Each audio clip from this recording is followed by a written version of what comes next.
Ayalur വേലയാഘോഷത്തിന്റെ notice പ്രകാശനം ചെയ്തു. അയലൂർ ശ്രീകുറുമ്പ ഭഗവതി ക്ഷേത്ര സന്നിധിയിൽ നടന്ന ചടങ്ങിൽ നെന്മാറ MLA കെ ബാബു, നെന്മാറ SI ആർ രാജേഷ് എന്നിവർ ചേർന്ന് നോട്ടീസ് പ്രകാശനം ചെയ്തു. അതുകൊണ്ട് ഈ വേലയും വെടിക്കെട്ടും പണ്ട് മുതലേ കാണുകയും അതിനോടൊപ്പം നിൽക്കുകയും ചെയ്തിട്ടുള്ള വ്യക്തികളാണ്.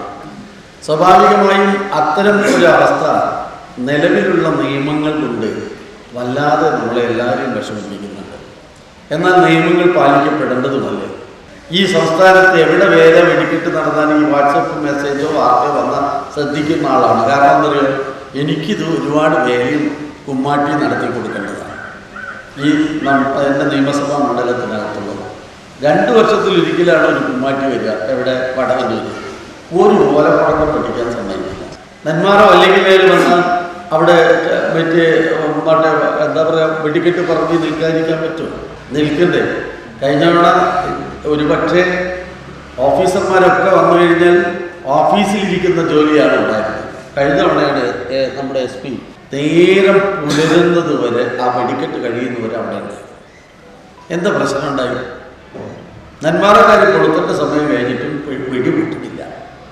അപ്പോൾ അവർ പറഞ്ഞത് ന്യായമാണ്, പോലീസ് ഡിപ്പാർട്ട്മെൻറ്റ്.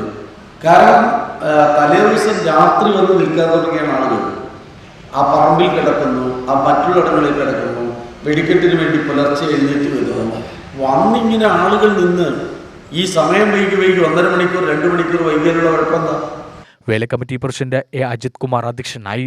സെക്രട്ടറി സുഭാഷ് സ്വാഗതം പറഞ്ഞ ചടങ്ങിൽ NSS കരയോഗം president T Sadanandan Nair, Ayalur Srikurumba Bhagavathi Devaswom secretary K Ramesh Kumar, Areekode വെടിക്കെട്ട് committee president M Chandran, Srikurumba Bhagavathi Devaswom president K Vinod, പുരാതന Ayyappankavu president Sethumadhavan, Padinjarethara Ayyappankavu president CK Unnikrishnan, Devaswom treasurer A Sivaprasad എന്നിവർ പ്രസംഗിച്ചു.